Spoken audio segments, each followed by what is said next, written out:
eh, teman-teman sahabat Kang Hadi Konsien, selamat pagi nih. Saya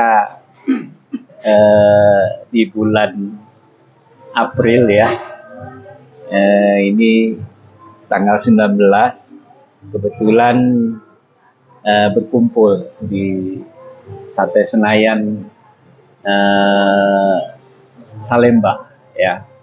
Saya memenuhi undangan dan juga kumpul-kumpulnya ya.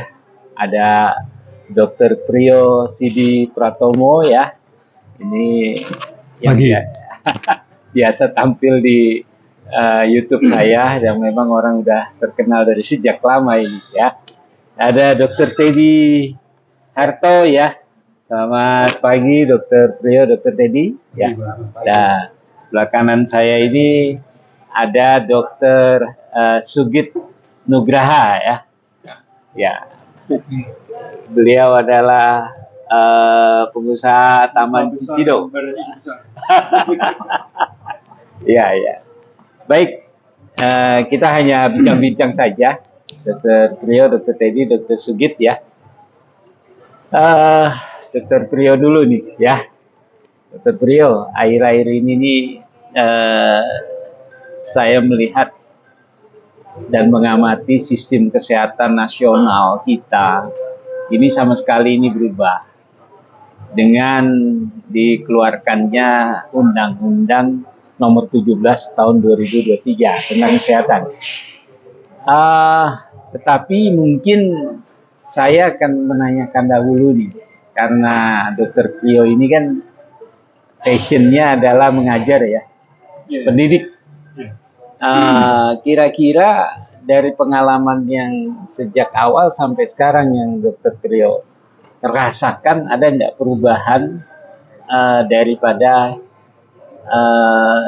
pasca dikeluarkannya undang-undang praktek kedokteran? Cuma saya melihat gini nih, ini kemarin aja nih Kemenkes sudah merilis nih ya, Mas Edi, tentang tingkat stres di peserta didik spesialis ya. Saya juga mempunyai anak yang akan mengalami insya Allah ya, mohon doanya untuk PPDS ya. Tetapi ini kok kayaknya orang tua ini pada khawatir juga, apa benar gitu loh ya.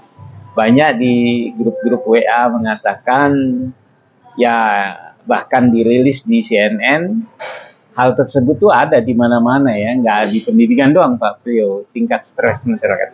Apakah memangnya kalau saya baca itu ada yang mau bunuh diri, itu nggak jelas sebabnya itu apa. Bukan hanya ditertuduhnya tidak kondusifnya sistem mengajar gitu ya kan. Karena kita ini nggak mengalami pendidikan spesialis nih ya Pak Teddy ya. Kalau dulu saya di kampus saya terus terang aja, udah biasa begitu disuruh jaga bahkan sampai 36 jam, bukan 24 jam lagi ya. Nah ini mentalnya apakah memang perubahannya atau gimana? Jadi Pak Priyo ini kan dari radiologi ya, atau memang radiologi santai nih Pak Priyo, yang berat ini yang megang pisau mungkin atau gimana? Pendapat Pak Priyo tentang rilisnya penelitian Kemenkes itu bagaimana? Coba Pak Priyo pendapatnya ini. Ya, terima kasih Kang Hadi, teman-teman semua yang sama-sama kita duduk-duduk di sini nih. Iya. Sambil ngopi sambil makan sate ini ya. Iya. Kalau hemat saya dengan pengalaman saya sebagai seorang pengajar, seorang dokter, saya kira kita semua sama-sama pernah ke daerah. Sama, iya. Kita pernah lulus, pernah pergi ke daerah, sama kita semua pernah. Cuman barangkali ujung karirnya berbeda-beda. Saya kebetulan menjadi pengajar lah. Kalau saya lihat dari awal saya mulai menapaki sekolah spesialis, sampai saya akhirnya menjadi guru di sekolah spesialis juga, saya melihat negara ini memang nggak punya kontribusi. Apa yang diminta di pembukaan Undang-Undang Dasar 45 alinea keempat, yang tadi mensejahterakan dan mencerdaskan itu, paling tidak di dunia kedokteran itu saya tidak melihat ada suatu konsep yang memang betul-betul kita pahami itu adalah suatu konsep kesehatan yang implemented dari satu kabinet ke kabinet yang lain dan presiden ke presiden yang lain, kecuali di masa eranya Presiden Soeharto. Karena saya besar di sana, terus terang aja. Di masa Presiden Soeharto, kabinet di masa itu masih jelas arah pembangunan kesehatannya. Tapi setelah era reformasi, saya tidak bisa melihat lagi ada suatu benang merah mau kemana sebetulnya. Arah kesehatan itu. Dan kalau sekarang yang belum lama ini dirilis sama Kementerian Kesehatan bahwa banyak yang menderita stres. Loh, kalau itu bukan baru sekarang. Kalau saya tidak mencoba menelaah cara melakukan surveinya ya. Kalau ahli-ahli penelitian pasti mereka tahulah apakah itu benar-benar suatu penelitian atau bukan. Tapi saya anggap itu oke lah, survei boleh lah. Kita mau ambil sebagai sesuatu yang kita harus pertimbangkan. Tapi menurut saya, hemat saya juga nggak sepenuhnya, karena dia cuma hanya mensurvei si peserta didik. Loh, peserta didik itu membayar uang sekolah itu kepada negara, bukan kepada fakultas bukan. Itu apalagi dosennya ya. Apalagi dosennya juga digaji segitu-segitu aja. Saya masih jadi dosennya, saya nggak pernah menerima uang dari saya mengajar itu yang bisa untuk mencukupi kehidupan saya. Enggak ada. Jadi uang juga itu, ya Pak. Stres. Terlebih lagi saya juga punya anak seorang PPDS. Iya. Kalau cuma dibilang PPDS-nya stres, bapaknya juga stres. Bapaknya juga harus membayar uang sekolah. PPDS-nya. Iya. Jadi saya juga di satu sisi sebagai guru, tidak dibayar yang betul oleh negara. Negara mengambil uang sekolah untuk peserta didik, diambil begitu saja, tetapi pengembaliannya untuk kesejahteraan dosen juga saya nggak mengalami itu. Bahkan sebagai seorang tua, saya dibebani lagi untuk membayar SPP, karena otomatis anak-anak itu belum bisa bekerja. Tidak di zaman Pak Harto dulu, itu adalah reward. Kalau kita mau pergi ke daerah, rewardnya adalah sekolah spesialis. Dan biayanya murah sekali. Sekarang kan bukan. Jadi uang diambil oleh negara gitu kan. Nah, kalau dia katakanlah sudah nggak orang tua yang menanggung, dia itu adalah entah itu istrinya atau suaminya, sama aja. Itu juga pasti stres. Jadi yang stres itu kalau mau secara komprehensif yang dilihat, bukan hanya PPDS, dosennya juga stres juga. Orang tuanya stres juga. Kemudian pasangannya masing-masing, kalau itu dia yang menjadi penyokongnya. Stres juga. Yang nggak stresnya cuma negara. Negara nggak pernah stres untuk hal ini gitu. Jadi kalau komentar saya yang sederhana, saya nggak mau tarik dengan istilah IMRAD gitu ya, metode nggak lah. Nanti dibilang terlalu tahu gitu. Saya pakai yang sederhana aja. Kayaknya memang negara nggak berbuat apa-apa, yang itu direpresentasikan oleh para pengelolanya. Cuman bisa mengambil segmen-segmen tanpa dia secara komprehensif melihat itu semua. Saya kira komentar saya. Jadi faktornya multifaktorial ya. Multifaktor. Tapi yang jelas negara nggak cawe-cawe.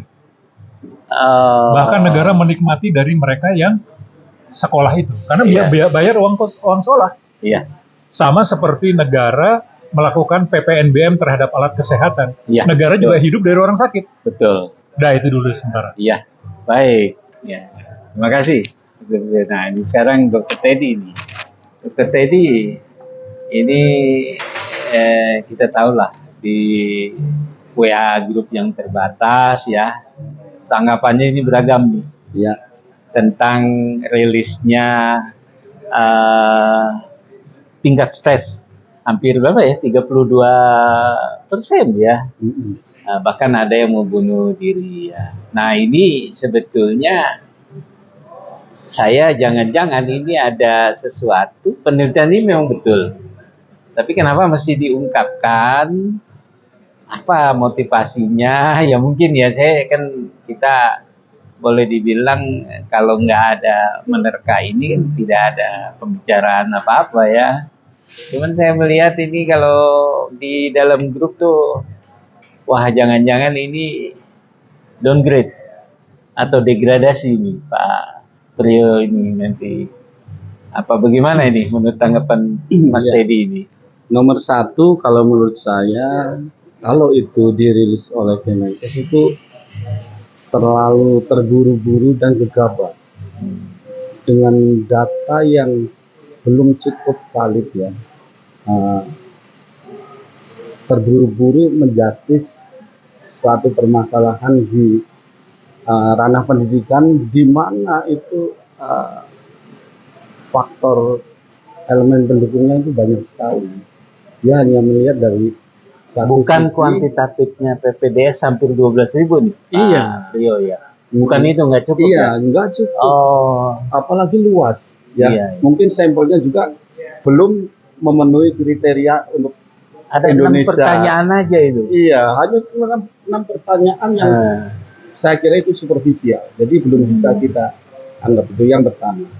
Terus kedua, hal ini saya kira tidak lepas dari sistem kesehatan di Indonesia yang boleh saya katakan itu berubah. Tadi senior kita Dr. Tio sudah mengatakan kita mengalami era sistem kesehatan yang cukup bagus dan terplanning bagus itu saat zaman Soeharto.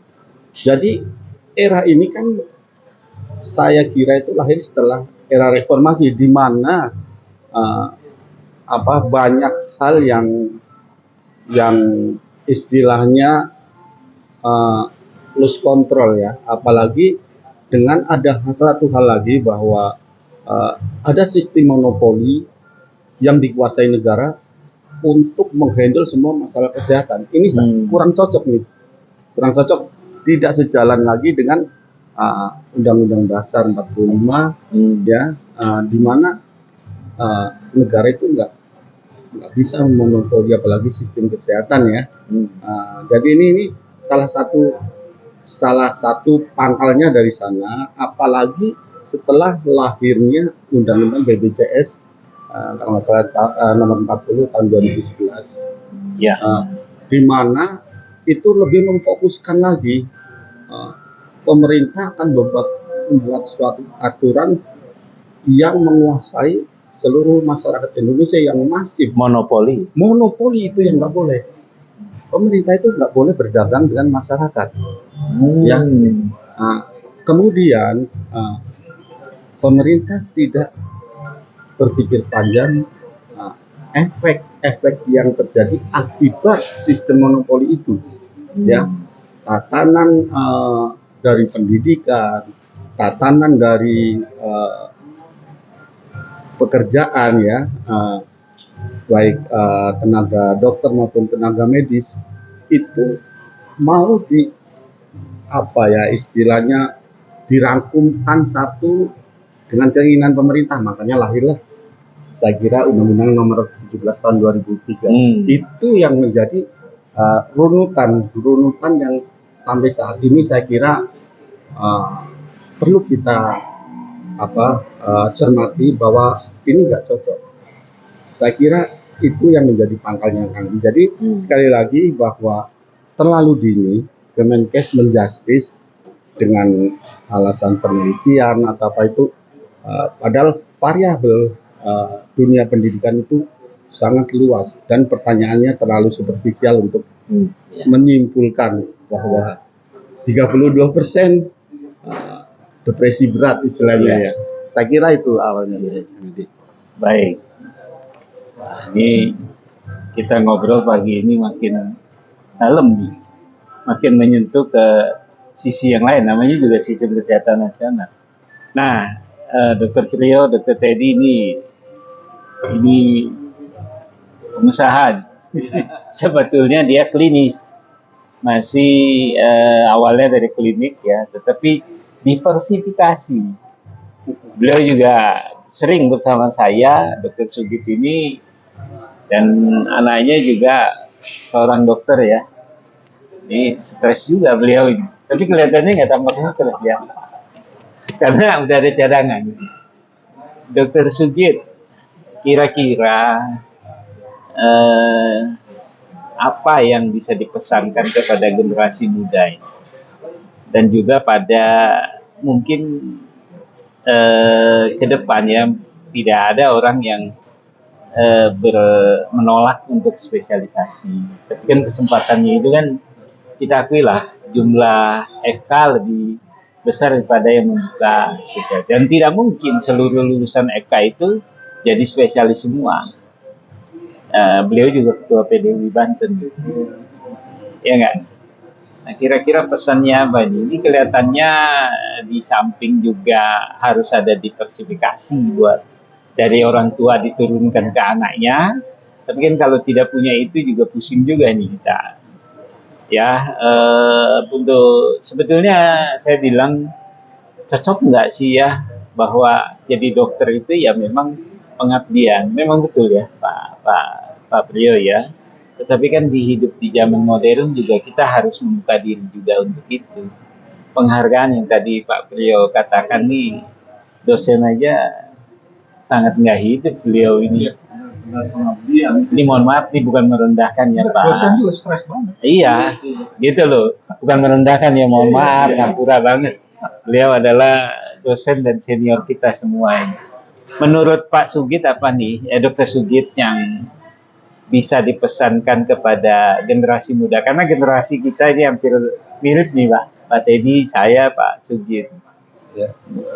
Situasi udah berbeda nih. Beliau hafal sekali tentang situasi klinik sekarang. Sudah diplot jumlah kepesertaan yang baru belum tentu juga bisa bertahan. Hanya sebagai pekerja nih Pak Teddy, Pak Priyo. Ya gajinya tahu sendirilah. Saya bicara masalah remunerasi ya, penghargaan sebetulnya. Nggak layak untuk hidup di zaman sekarang. Menurut Pak Sugit gimana? Silakan. Ya, terima kasih Kang Adi. Ya. Pada siang hari ini yang cerah, saya bersama Dr. Priyo. Ya. Jarang nih ketemu Senior langsung saya, ini ya. Mantan Purna Ketua IDI. Iya.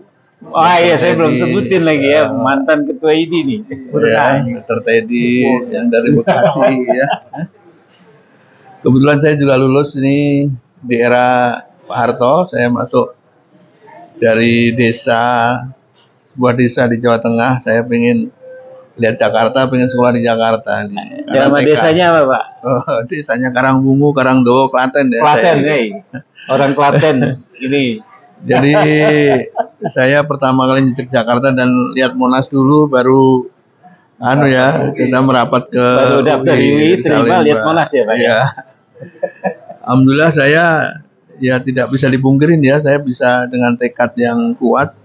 Di zaman Soeharto itu saya bisa sekolah ya. Ya. Kalau zaman itu SPP itu mau di kedokteran, mau di hukum, mau di sastra sama. Iya. Zaman dulu saya ini Universitas Indonesia ini. Jadi masih 54.000 saya.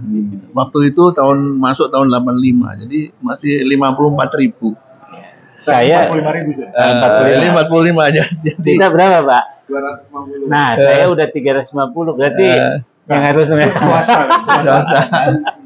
swasta itu udah paling murah. Jadi alhamdulillah saya juga menempatin asrama juga, kebetulan asrama di Pegangsaan Timur, di Sinapati. Cukup murah, saya dari kampung 10.000 waktu itu. 10.000 cukup terjangkau lah. Waktu itu kalau kos di Jakarta juga udah 200-an ribu ya sebulan. 50. Jadi saya berpegang niat dan tekad. Ya niatnya jadi dokter, pengen mengabdi kepada masyarakat. Intinya ada panggilan. Iya. Bapak saya seorang petani, ya seorang dagang kecil-kecilan, ya saya pengen merubah nasib ke Jakarta nih. Alhamdulillah bisa tercapai, saya jadi dokter. Walaupun saya tidak punya kesempatan untuk sekolah pendidikan untuk spesialis, karena saya juga melihat persaingan spesialis cukup ketat, dan juga setelah pasca spesialis pun juga persaingannya juga cukup ketat, kadang sesama teman kita sendiri juga. Sesama spesialis juga kadang-kadang yang itu mungkin perlu proses adaptasi dan sebagainya lah, dan itu perlu panjang. Jadi saya mikir saya intinya pengen mengabdi itu apakah harus spesialis? Kalau bisa spesialis, kalau siap. Kalau jadi dokter umum saya udah bisa melakukan hal itu, maka saya lakukan itu. Jadi saya tidak masuk spesialis, jadi saya tekunin Jadi saya ikut di klinik-klinik, kemudian saya mendirikan klinik di Tangerang. Jadi sekarang alhamdulillah bisa berkembang. Belum Dan ada saya BPJS ya waktu itu ya. belum ada BPJS nih, jadi kita kemudian ya mengembangkan itu ya sedikit-sedikit.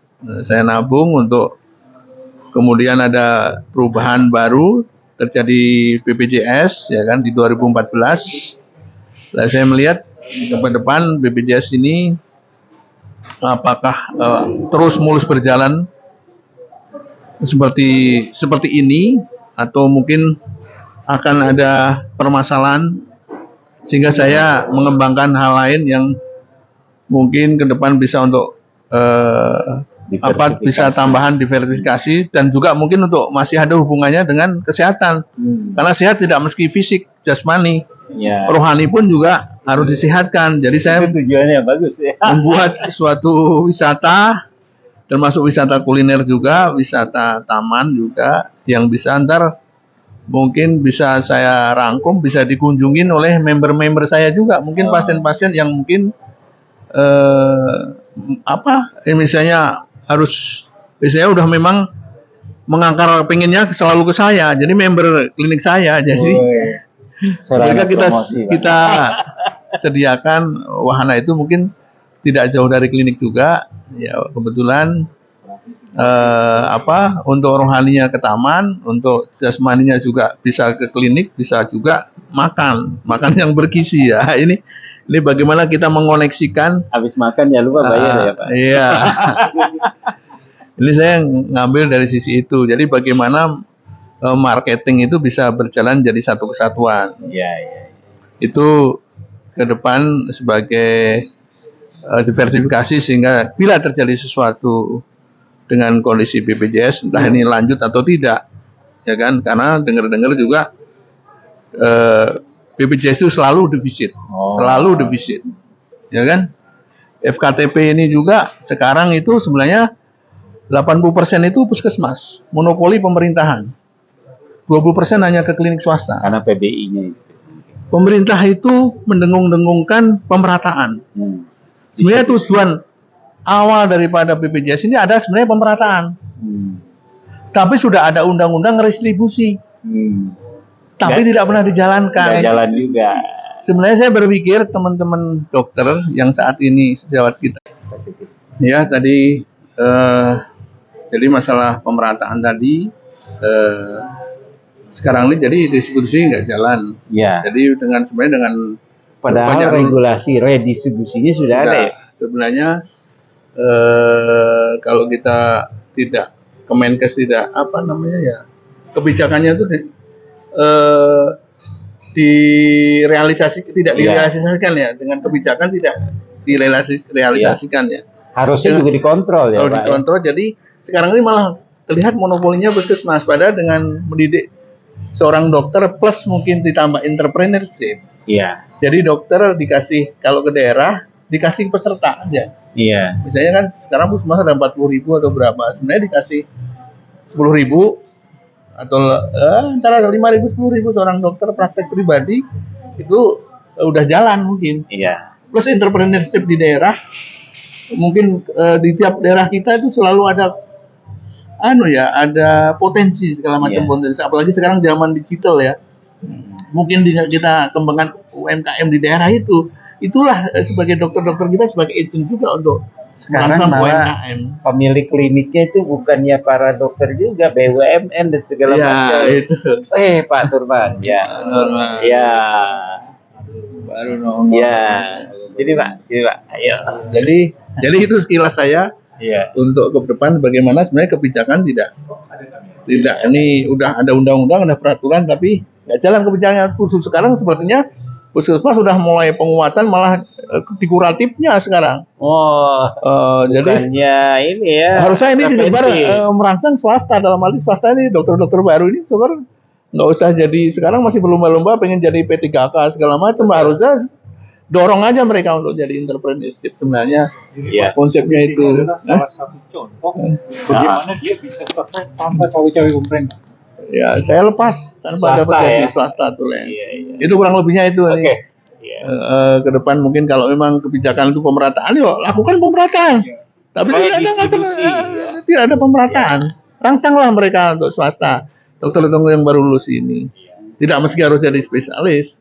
Spesialis berapa persen? Kemudian juga mungkin untuk ke daerah, juga di rumah sakit pemerintah daerah pun juga harus ada tunjangan kesejahteraan dan lain sebagainya dengan yang layak ya.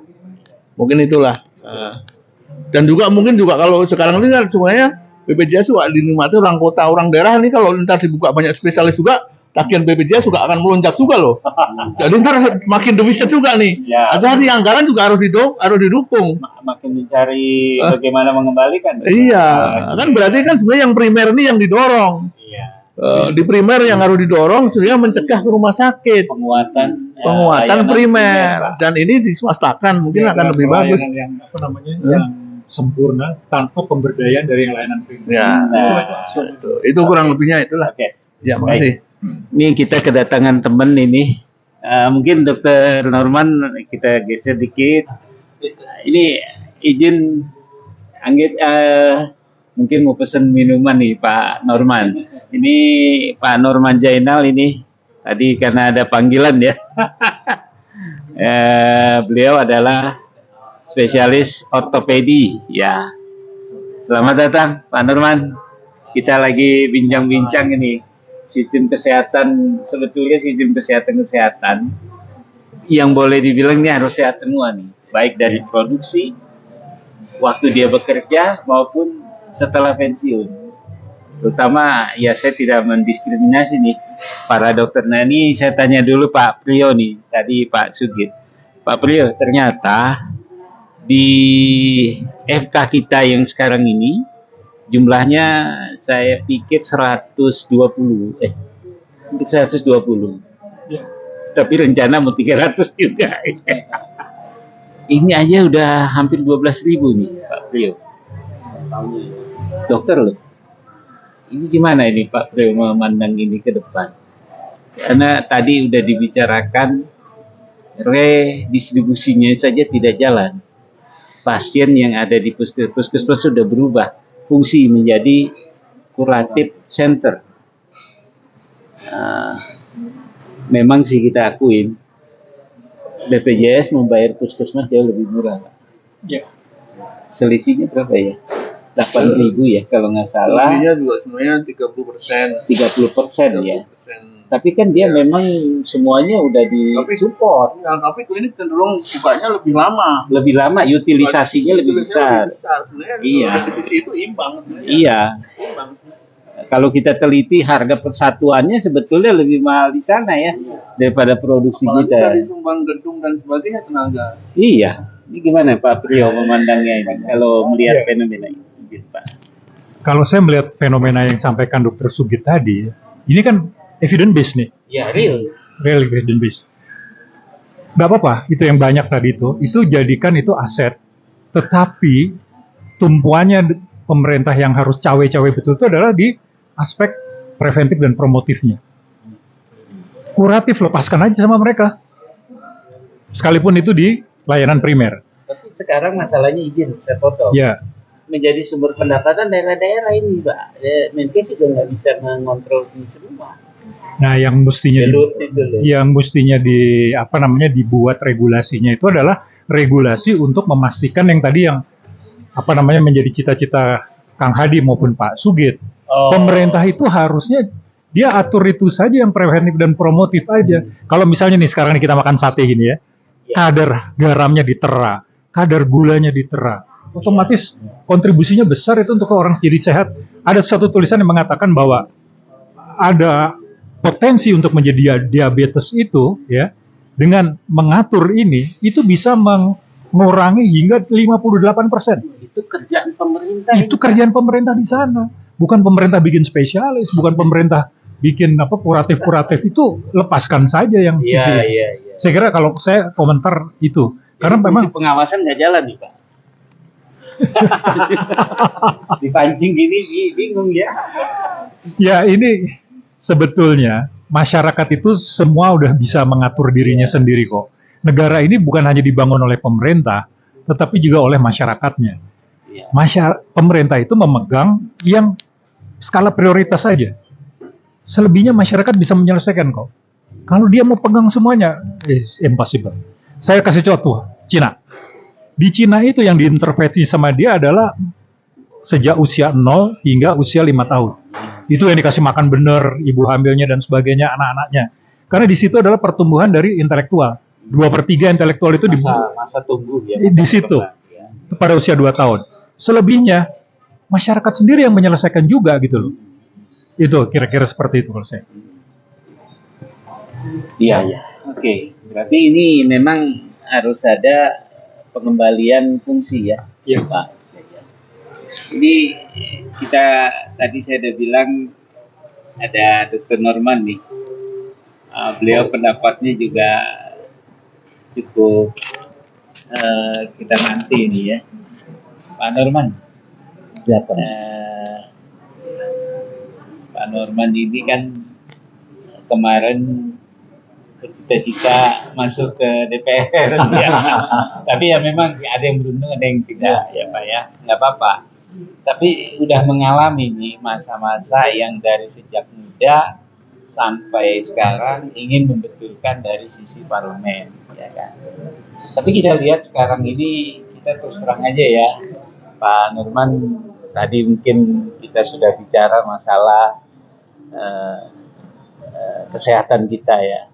Tadi Pak Priyo juga barusan nih mengatakan bahwa sebetulnya fungsi daripada preventif dan promotif itu yang benar-benar diawasi itu tidak berjalan.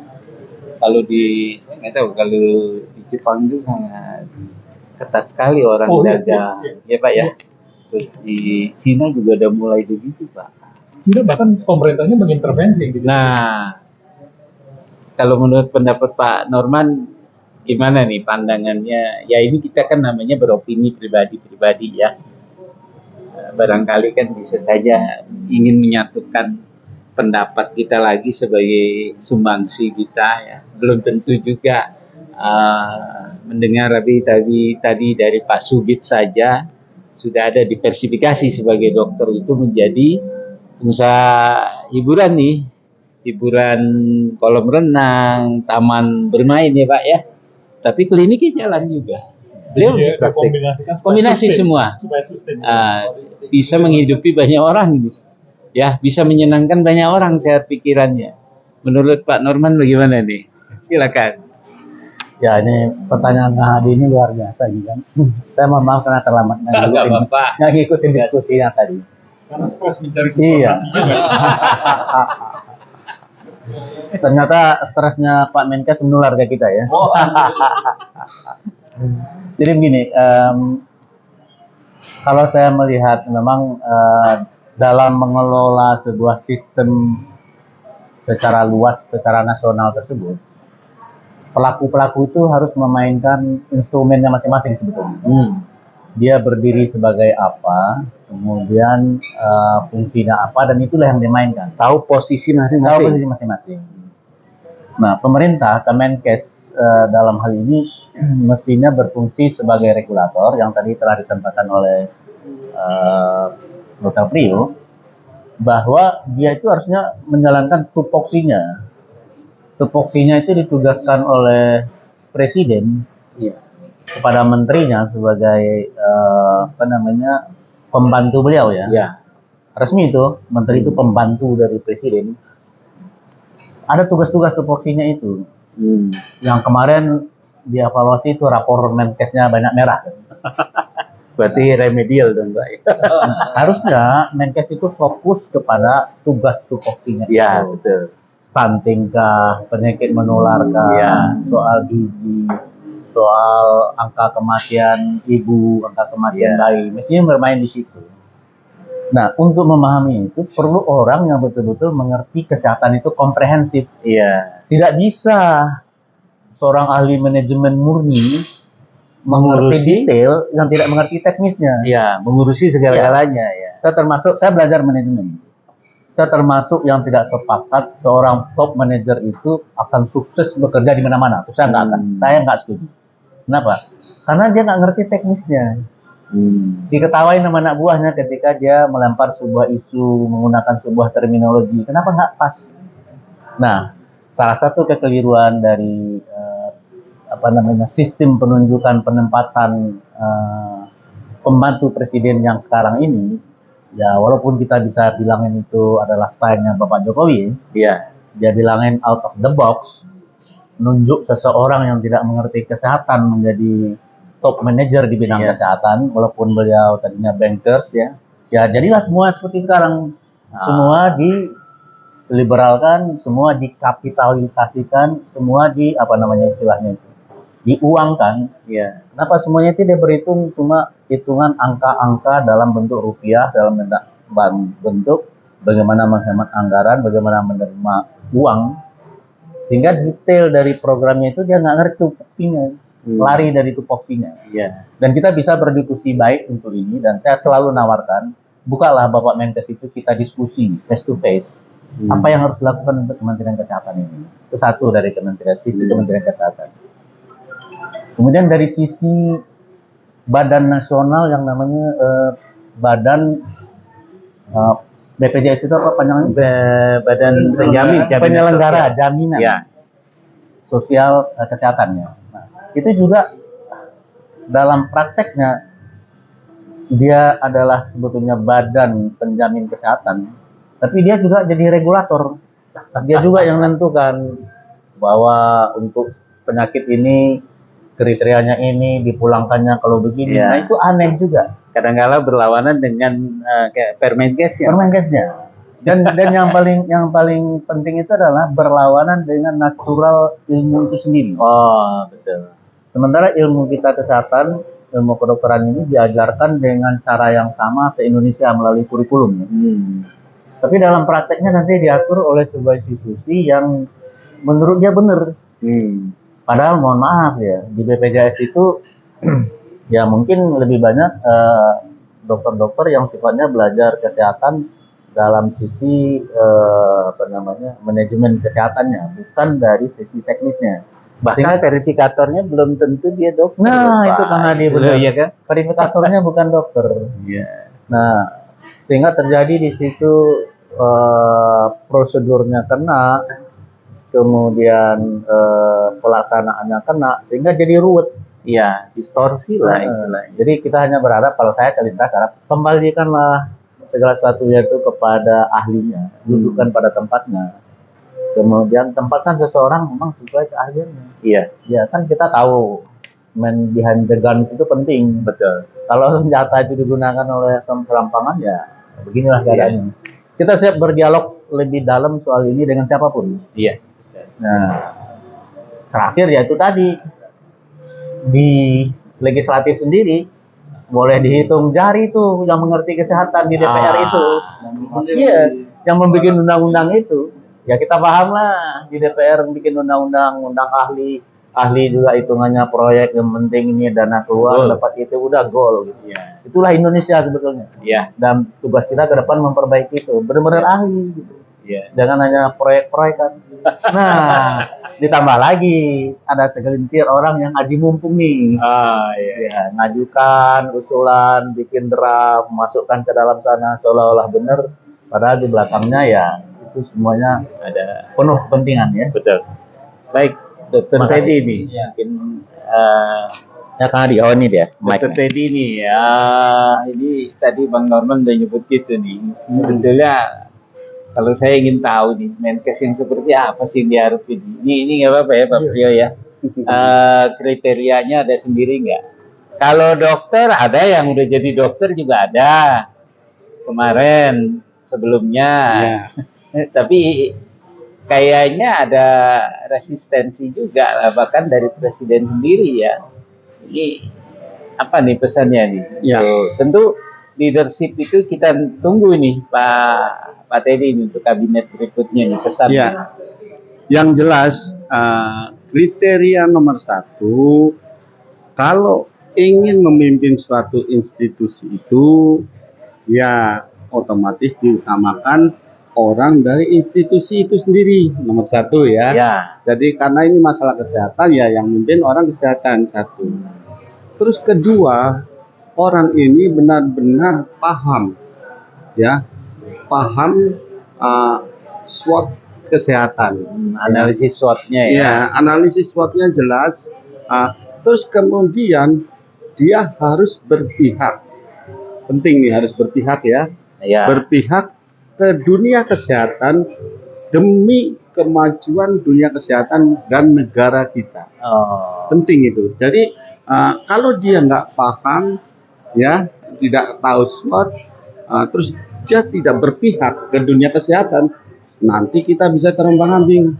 Ada musim bisnis ikut bisnis, ada musim KKN ikut KKN, ada musim ABS ikut ABS, itu nggak boleh. Ya, jadi clear. Kalau seorang leader itu dia sudah mewakili dari yang dipimpin, kebutuhan yang dipimpin, ya kan, goal yang diharapkan dari institusi yang dipimpin, insya Allah itu sedikitlah resistensi. Kalau pro kontra saya kira pasti ada ya. Iya. Tapi hal itu tidak menjadi riak ya, tidak menjadi suatu kontraproduktif. Kritik perlu untuk memajukan suatu program. Tapi nomor satu itu harus dia tahu persis siapa yang dipimpin dan mewakili suara yang dipimpin. Iya. Ya, karena mohon maaf memilih manajernya juga harus tahu. Iya, harus tahu. Soalnya gini ya, mohon maaf ya, kadang orang jadi pimpinan itu asal berani dulu. Iya, saya bisa. Iya. Iya kan? Iya, iya. Dia bilang bisa berdasarkan pengalaman yang di luar itu. Setelah dia diberi kekuasaan, ternyata loh, ini permasalahannya beda nih. Iya. Ya kan? Akhirnya karena dia sudah dipilih, akhirnya dia bekerja dengan caranya sendiri. Ya, jadi itu yang perlu dikoreksi 3 poin tadi ya kan. Oke. Terus ke depan salah satu hal penting ya, di negeri kita ini kan produksi dokter itu diperkirakan itu per tahunnya 12.000 ya, tiap tahun nambah 12.000 ya. Ini mau nggak mau kan nambah terus. Kedua, mapping dari jumlah dokter di Indonesia itu paling banyak kan dokter umum. Iya. Ya. Terus yang ketiga, tidak semua dokter itu ASN. Ya. Dokter umum yang banyak ini tidak semua ASN, tidak semua berkesempatan untuk bersekolah spesialis. Ini adalah tanggung jawab pemerintah untuk memberi lapangan kerja, diberi ruang untuk berinovasi, bukan dibatasi. Ya mohon maaf ya, ini saat ini nih teman sejawat kita dokter umum yang tidak berkesempatan untuk menjadi spesialis banyak merasa, mohon maaf ini, berkekurangan karena apa? Dia mau bikin klinik syaratnya besar. Ya, susah dan membutuhkan budget yang besar. Tidak semua orang bisa. Mungkin dokter yang sudah praktek 10 tahun, 20 tahun juga belum tentu bisa mendirikan klinik. Ya, saya sendiri ini mengalami lagi. Ya, saya punya 2 klinik bangkrut, akhirnya saya berkebun. Ya. Iya. Kebetulan saya punya kebun, ini saya tanam terong nih. Betul. Tanam terong ya lumayan lah ya. Sebulan bisa panen 5 kali, walaupun sekali panen cuma 250 sampai 300 kilo ya. Tapi lebih karena praktek saya, klinik saya mati karena saya nggak bekerja sama BPJS dengan syarat yang tinggi. Ya, harus akreditasi, harus agak pusing nih teman-teman ini. Medical record. Iya. Itu pun komputernya nggak 1, harus 3. Ya kan, terus masih di koreksi lagi kalau misalkan ada kesalahan, invoice ya nggak bisa langsung ya, banyak punishmentnya deh ya. Itu jadi penting. Jadi mudah-mudahan nanti kita menemukan seorang leader yang bisa memimpin, mewakili suara banyak yang dipimpin dan mengayomi. Iya. Ya, baik dari dunia pendidikan maupun dunia kerja dan dunia yang sudah pensiun juga penting itu. Iya. Ya, itu Kang Adi. Iya, baik. Ya, ini karena waktu mau Jumatan ini udah hampir tiba ini ya, Pak Priyo. Mungkin Pak Priyo ini pesankan buat anak-anak muda nih ke depan bagaimana nih lulusan dokter? Coba. Nanti habisnya mau Jumatan nih. Untuk para anak muda saya kira jangan pesimis. Iya. Dan tidak perlu semuanya harus lari ke spesialis. Kita udah melihat testimoni apa yang dilakukan oleh Pak Dr. Sugit, Kang Hadi sendiri, ya kan, yang bisa survive dengan kemampuannya sebagai seorang lulusan fakultas kedokteran, nggak perlu diajarin entrepreneurship, itu tumbuh sendiri karena pada dasarnya dalam dunia kedokteran kita juga memakai tata cara itu kan, dalam melihat masalah itu kan dari mulai anamnesis dan sebagainya. Itu kan sebetulnya perjalanan dari suatu analisa gitu kan. Iya. Dan oleh karena itu nggak usah cemas. Tapi saya pesankan kepada para anak muda, andai kata Anda punya kesempatan menjadi pemimpin di negeri ini, lakukanlah perjalanan yang seperti tadi disampaikan oleh Dr. Norman. Letakkan orang itu sesuai dengan kemampuan teknisnya. Kalau dia departemen teknis ya, dia harus memahami hal teknisnya itu. Dengan hal teknisnya itu, dia akan bisa melakukan efikasi dari diagnosis yang berkaitan dengan teknisnya itu. Tentunya ujung akhirnya adalah akurasi dari diagnosis. Nah, diagnosis yang akurat itu akan diagnosis itu kan analisis ya, akan menghasilkan suatu kebijakan, treatment, policy yang benar. Pada dasarnya pada waktu kita bisa melakukan policy yang benar, di apapun unit yang kita pimpin termasuk kementerian, akhirnya kita akan memberikan social impact kepada masyarakat. Nah kalau masyarakat sudah merasakan itu tadi, misalnya garamnya ditera, gulanya ditera, ya kan, itu otomatis social impact-nya ada, masyarakatnya lebih sehat. Di situ pada ujung akhirnya akan bertemu dengan kepentingan ekonomi, pasti ekonomi juga bagus. Bagus ya. Nah kalau ini semua nggak disusun dengan cara seperti itu, tapi sembarang orang diletakkan di tempat yang sebetulnya dia bukan kompetensinya, maka algoritma yang tadi saya ceritakan itu, dan itu bukan algoritma karangan saya, di dalam dunia manajemen sudah ada itu. Itu kalau nggak salah yang membuat seorang ahli dari barat sana, saya lupa namanya, itu pasti akan menghasilkan itu. Jadi tetap kompetensi atau itu teknis itu harus menjadi dasar seseorang untuk menjadi policy maker. Itu. Ya, baiklah. Mungkin Pak Norman ada pesan untuk generasi muda ini, silakan sebelum kita akhiri. Ini mungkin terakhir Kang Hadi. Ya, karena memang pemerintahan ini akan berakhir di masanya nanti di Oktober ya. Ya nggak apa-apa lah kita sekalian mengevaluasi Kementerian Kesehatan ini. Ada kesalahan fatal Bapak Menteri Kesehatan dari sisi ilmu manajemennya. Ya, karena kita tahu basic dari ilmu manajemen itu kan ada 4 area dimensi itu. Ya. Man, money, material, method. Ketika seorang top manager yang belajar ilmu manajemen dengan benar, dia akan menghargai SDM-nya, manusianya. Nah, di sini Pak Menteri jelas sekali itu menafikan ID. Itu kekeliruan terbesar. Ya. Mungkin beliau banyak duit kali ya, jadi dia mengutamakan money-nya, material dan metode. Barangkali dia jago di situ. Tapi percayalah bahwa kesehatan ini intinya itu adalah manusia, SDM. Dokternya manusia, uang pasiennya manusia kok. Kenapa kok ID dinafikan? Saya sering menyampaikan bahwa menafikan ID di dunia kesehatan itu, analogi yang paling pas itu adalah sama dengan ini, maaf nih, ini analogi bukan sama ya, bukan kejadian. Seandainya Kementerian Agama menafikan NU, menafikan Muhammadiyah, itu sama persis konsekuensinya. Itu yang ada cuma destruktif terhadap bangsa ini. Jadi bahasa manajemennya menafikan stakeholder utama. Iya, bahasa manajemennya Bapak Menteri Kesehatan telah mengingkari ilmunya sendiri, ilmu manajemen itu, di mana men itu adalah nomor 1. Nah, di kesehatan ID itu telah berperan puluhan tahun membangun bangsa ini, malah memerdekakan bangsa ini dari ID.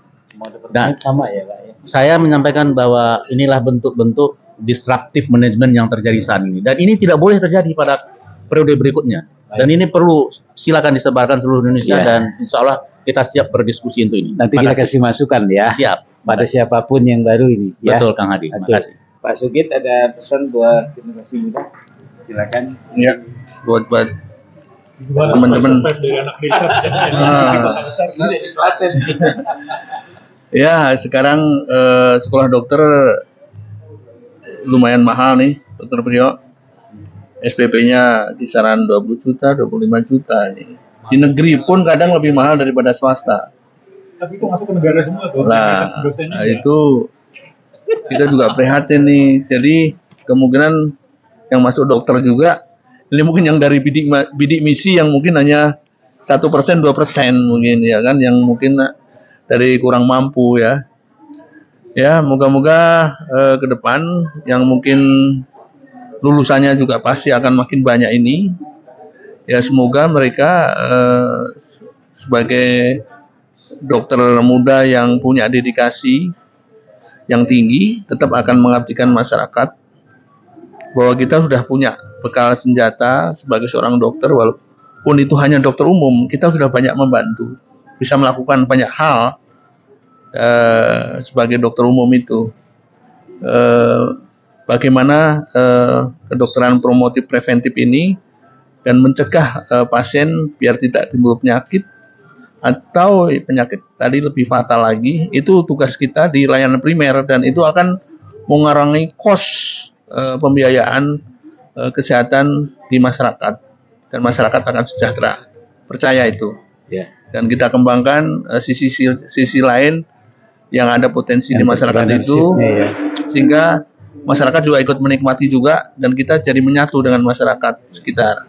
Itu kita akan membuat lebih happy. Ya. Jadi bahagia itu tidak hanya dari sisi finansial juga, bagaimana kita diakui di masyarakat sekitar dan berguna buat masyarakat sekitar. Itu yang utama buat kita. Terima kasih.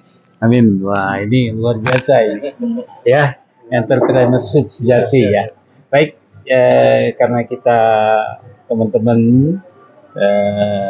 mau Jumatan ya.